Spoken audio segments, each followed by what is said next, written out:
Hi all welcome to Shaz world. അപ്പോൾ നമ്മളിന്ന് വന്നിട്ടുള്ളത് ഒരു സ്പെഷ്യൽ ക്രാബ് കറി റെസിപ്പി ആയിട്ടാണ്. നല്ല ഫ്ലേവറുള്ള നല്ല ടേസ്റ്റ് ആയിട്ടുള്ള ഒരു കറിയാണിത്. അപ്പോൾ ക്രാബൊക്കെ കിട്ടിക്കഴിഞ്ഞാൽ എപ്പോഴും ഇപ്പോൾ ഞാൻ ഈ ഒരു ടൈപ്പിലാണ് കറി വെക്കാറ്. അപ്പോൾ അതിനായിട്ട് ആദ്യം തന്നെ ചട്ടിയിൽ കുറച്ച് വെളിച്ചെണ്ണ ഒഴിച്ചു കൊടുത്തിട്ടുണ്ട്. ഒരു 3 ടേബിൾ സ്പൂൺ വെളിച്ചെണ്ണ. ഇതിലേക്ക് ഒരു 1/2 ടേബിൾ സ്പൂൺ പെരിഞ്ജീരകം, ഒരു ചെറിയൊരു കഷ്ണം പട്ടയും 2 ഏലക്ക ഇട്ട് കൊടുത്തിട്ടുണ്ട്. ഒരു 1/2 ഇഞ്ച് വലുപ്പത്തിലുള്ള പട്ട ഇട്ട് കൊടുത്തിട്ടുള്ളൂ. ഇനി ഇതിലേക്ക് ഒരു 1/4 കപ്പ് തേങ്ങ ചിരവിയതിട്ട് കൊടുക്കുക, അല്ലെങ്കിൽ ഒരു 3 ടേബിൾ സ്പൂൺ തേങ്ങ ചിരവിയതിട്ടിട്ട് നല്ലപോലെ ഒന്ന് മിക്സ് ചെയ്തെടുക്കണം. ഇതിനി ഒന്ന് മിക്സ് ചെയ്തെടുക്കാം. ഒരു ഗോൾഡൻ ബ്രൗൺ കളറിലേക്ക് ഈ ഒരു തേങ്ങ ആവണം. നമ്മൾ ഈ തേങ്ങ വറുത്ത് വരുമ്പോൾ തന്നെ നല്ലൊരു മണം കേട്ടോ. ഒരു വെളിച്ചെണ്ണയിൽ കിടന്നിങ്ങനെ മൂത്ത് വരുമ്പം ഒരു ഗോൾഡൻ ബ്രൗൺ കളർ ആവുന്നവരെ നമുക്കൊന്ന് വെയിറ്റ് ചെയ്യാം. ഇപ്പോൾ തേങ്ങ ഒക്കെ നല്ലൊരു ഗോൾഡൻ ബ്രൗൺ കളറിലേക്കായി വന്നിട്ടുണ്ട്. നല്ല ഡാർക്ക് ബ്രൗൺ ആവേണ്ട, ഈ ഒരു പാകത്തിലായി വന്നാൽ മതി. ഇനി നമുക്കിതിലേക്ക് സവോള ആഡ് ചെയ്ത് കൊടുക്കണം. ഞാനിപ്പോൾ ഒരു മീഡിയം സൈസുള്ള സവോള 2 എടുത്തിട്ടുള്ളത്. ചെറുതാണെങ്കിൽ 3 ആഡ് ചെയ്ത് കൊടുക്കാം. ഇനി ഇതിലേക്ക് ഒരു 3 വെളുത്തുള്ളിയും ഒരു 1/2 ഇഞ്ച് നീളത്തിലുള്ള ഇഞ്ചിയും കൂടി ഇട്ട് കൊടുക്കണം. 1 കിലോ ക്രാബിനുള്ള ക്വാണ്ടിറ്റിയാണ് ഞാനിപ്പോൾ കാണിക്കുന്നത്. നല്ലപോലെ ഒന്ന് വഴറ്റി കൊടുക്കാം. ഇനിയിപ്പം ഈ ഒരു സമയത്ത് തന്നെ നമുക്കിതിലേക്ക് ആവശ്യത്തിനുള്ള ഉപ്പും കൂടി ഇട്ട് കൊടുത്തിട്ട് ഒന്ന് വഴറ്റി കൊടുത്താൽ മതി. ഇപ്പോൾ അതേ ഉള്ളിയൊക്കെ നല്ലപോലെ വാടി വന്നിട്ടുണ്ട്. ഇനി അതിലേക്ക് ഈ ഒരു സമയത്ത് ഇപ്പോൾ തക്കാളി ഇട്ട് കൊടുക്കുകയാണ്. ഞാൻ വലിയൊരു തക്കാളിയുടെ ഒരു പകുതി ഭാഗം ഇട്ട് കൊടുത്തിട്ടുള്ളത്. ചെറിയ തക്കാളി ആണെങ്കിൽ 1 ഇട്ട് കൊടുക്കാം. ഇനി ഇത് നല്ലപോലെ ഒന്ന് ഇളക്കി കൊടുക്കാം. തക്കാളിയൊക്കെ ഒന്ന് വാടി വരട്ടെ. ഇനി നമുക്കിതിലേക്ക് ആവശ്യമായിട്ടുള്ളത് കാഷ്നട്ടാണ്. അപ്പോൾ ഒരു 6-7 കാഷ്നട്ട് ഇതിലേക്ക് ഇട്ട് കൊടുക്കാം. എൻ്റെ അടുത്ത് ഉണ്ടായിരുന്നപ്പോൾ റോസ്റ്റഡ് കാഷ്നട്ടാണ്, അതാണ് ആ കളറ്. റോസ്റ്റഡ് വേണമെന്നൊന്നുമില്ല, ഏതായാലും കുഴപ്പമില്ല, സാധാ കാഷ്നട്ട് ഇട്ട് കൊടുത്താലും മതി. കാഷ്നട്ട് ആഡ് ചെയ്ത് കഴിയുമ്പം കറിക്ക് നല്ലൊരു തിക്നെസ്സും അതുപോലെ നല്ലൊരു ക്രീമി ആയിട്ടിരിക്കും. ഇനി ഫ്ലെയിം നല്ലപോലെ കുറച്ച് വെച്ചതിന് ശേഷം 1 ടേബിൾ സ്പൂൺ കാശ്മീരി ചില്ലി പൗഡറും 1 ടേബിൾ സ്പൂൺ മല്ലിപ്പൊടി, ഒരു 1/4 ടേബിൾ സ്പൂൺ മഞ്ഞൾപ്പൊടിയും കൂടി ഇട്ട് കൊടുക്കാം. ഇനി ഒരു 2-3 മിനിറ്റ് ആ ഒരു മസാലയുടെ പച്ചമണം മാറുന്നവരെ ഇളക്കി കൊടുക്കാം. എന്നിട്ട് ഫ്ലെയിം ഓഫ് ചെയ്തതിന് ശേഷം ചൂടാറി കഴിയുമ്പം 1 കപ്പ് വെള്ളം ഒഴിച്ച് നല്ലപോലെ ഒന്ന് അരച്ചെടുക്കണം. അപ്പോൾ 1-1.5 കപ്പ് വെള്ളം ഒഴിച്ചു കൊടുക്കാം. അപ്പോൾ ഒന്ന് ചൂടാറിന് ശേഷം നമുക്ക് അരച്ചെടുക്കാം കേട്ടോ.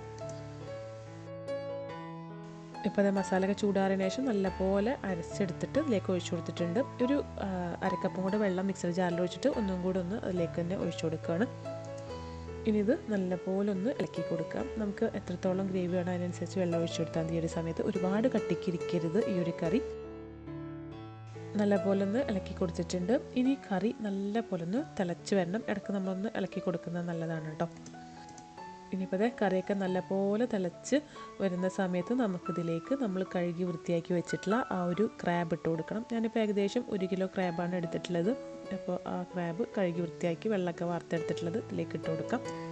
പിന്നെ ഇപ്പോൾ നമ്മുടെ വീഡിയോ കണ്ടുകൊണ്ടിരിക്കുന്ന ആരെങ്കിലും നമ്മുടെ ചാനൽ ഇതിൽ സബ്സ്ക്രൈബ് ചെയ്തിട്ടില്ല എന്നുണ്ടെങ്കിൽ നിങ്ങളിപ്പോൾ തന്നെ സബ്സ്ക്രൈബ് ചെയ്യൂ കേട്ടോ.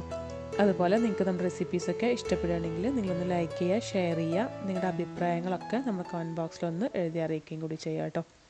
അപ്പോൾ നമ്മൾ വൃത്തിയാക്കി വെച്ചിട്ടുള്ള ക്രാബ് ഇതിലേക്ക് ഇട്ട് കൊടുക്കുകയാണ്. എന്നിട്ട് എല്ലാം കൂടെ ഒന്ന് മിക്സ് ചെയ്തെടുക്കണം. ആ ക്രാബും ആ കറിയും എല്ലാം കൂടെ ഒന്ന് മിക്സ് ചെയ്തെടുക്കുകയാണ്. ഈ ക്രാബ് ഈ ഗ്രേവിയിൽ കിടന്ന് വേകുമ്പോണ്ടല്ലോ ഫുള്ളായിട്ട് ആ മസാലയുടെ ഫ്ലേവർ ക്രാബിൻ്റെ അകത്തേക്ക് ഇറങ്ങിപ്പോവും. അതുകൊണ്ട് തന്നെ ക്രാബിനും നല്ല ടേസ്റ്റാണ്, ആ ഒരു കറിക്കും ഭയങ്കര ടേസ്റ്റാണ് കേട്ടോ. മുന്നൊക്കെ ഞാൻ എപ്പോഴും ക്രാബ് റോസ്റ്റൊക്കെയാണ് ചെയ്യാറ്. പിന്നെ ഇങ്ങനെ കറി വെച്ച് തുടങ്ങിയതിന് ശേഷം ഉണ്ടല്ലോ ക്രാബ് എപ്പോൾ കിട്ടുമ്പോഴും കുട്ടികൾ പറയാറ് ഇങ്ങനെ തന്നെ വെച്ചാൽ വേണ്ട, എല്ലാവർക്കും ഒരുപോലെ ഇഷ്ടമുള്ളൊരു കറിയാണ്. ഇനിയിപ്പോൾ ഒന്ന് അടച്ചു വെച്ചതിന് ശേഷം നമുക്ക് ഈ ക്രാബ് ഒന്ന് കുക്ക് ചെയ്തെടുക്കണം. ക്രാബിന് ഒരുപാട് വേവുന്നില്ല, പെട്ടെന്ന് തന്നെ വെന്ത് വരും. അപ്പോൾ ഒന്ന് കുക്കായി വരട്ടെ. ഇപ്പോൾ ഇത് ക്രാബൊക്കെ നല്ല പോലെ വെന്ത് വന്നിട്ടുണ്ട്. കറിയൊക്കെ നല്ലപോലെ തിളച്ച് വരുന്നുണ്ട്. ആ കറിയൊക്കെ നല്ലപോലെ ക്രാബിൽ പിടിച്ചിട്ടുണ്ടായിരിക്കും. ഒന്ന് മിക്സ് ചെയ്തെടുക്കാം. നോക്കുമ്പോൾ ഈ ഒരു സമയത്ത് നമുക്ക് നോക്കുമ്പോൾ ആ ഒരു കറി ഒരുപാട് തിക്കായിട്ടിരിക്കരുത് കേട്ടോ. കാരണം ഇത് ഇരിക്കും തോറും ഒന്നും കൂടെ ഒന്ന് തിക്കായിട്ട് വരും. ഇപ്പോൾ ഇത്രയും ആയാൽ മതി. ഞാനിപ്പോൾ ഫ്ലെയിം ഓഫ് ചെയ്യാണ്. എന്നിട്ട് നമുക്കിതിലേക്കൊന്ന് വറവിട്ട് ഒഴിക്കണം. ഫ്ലെയിം ഓഫ് ചെയ്തതിന് ശേഷം ഞാൻ ഈ കറി അടുപ്പത്തുനിന്ന് മാറ്റി വെക്കുകയാണ്. ഇനി വറവിടാനായിട്ട് ഒരു പാനിലേക്ക് വെളിച്ചെണ്ണ തന്നെ ഒഴിച്ചു കൊടുക്കുക. 1 ടേബിൾ സ്പൂണോ ഒരു 1.5 ടേബിൾ സ്പൂണൊക്കെ വെളിച്ചെണ്ണ ഒഴിച്ചു കൊടുത്താൽ മതി. ഇതിലേക്ക് നല്ല ചെറിയുള്ളി ചെറുതായിട്ട് കട്ട് ചെയ്തെടുത്തിട്ടുള്ളത് ഇട്ട് കൊടുക്കണം. ഒരു 3-4 ചെറിയുള്ളി എടുത്താൽ മതി. ഇനി ഇതൊന്നൊരു ഗോൾഡൻ ബ്രൗൺ കളർ സമയത്ത് നമുക്കിതിലേക്ക് നല്ല ഫ്രഷ് കറിവേപ്പിലയും കൂടെ കുറച്ചിട്ട് കൊടുക്കാം. ഈ കറിവേപ്പിലിൻ്റെ കളറൊക്കെ ഒന്ന് ചേഞ്ച് ആയി വരുമ്പോൾ ഫ്ലെയിം ഓഫ് ചെയ്യുക. ഫ്ലെയിം ഓഫ് ചെയ്തതിന് ശേഷം ഒരു 1/4 ടേബിൾ സ്പൂൺ കാശ്മീരി ചില്ലി പൗഡറും ഇട്ട് കൊടുക്കണം.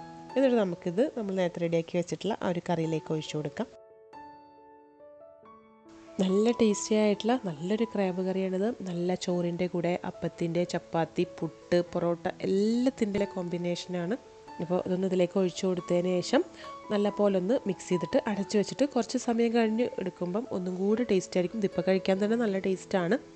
അപ്പോൾ നിങ്ങൾ എന്തായാലും ട്രൈ ചെയ്ത് നോക്കുക. എന്നിട്ട് മറക്കാതെ നിങ്ങളുടെ അഭിപ്രായങ്ങളും കൂടെ നമ്മുടെ കമൻറ്റ് ബോക്സിലൊന്ന് എഴുതി അറിയിക്കുക. അപ്പോൾ നമുക്കിനി ഇതുപോലെ അടുത്ത നല്ല റെസിപ്പിയൊക്കെ ആയിട്ട് വീണ്ടും കാണാം.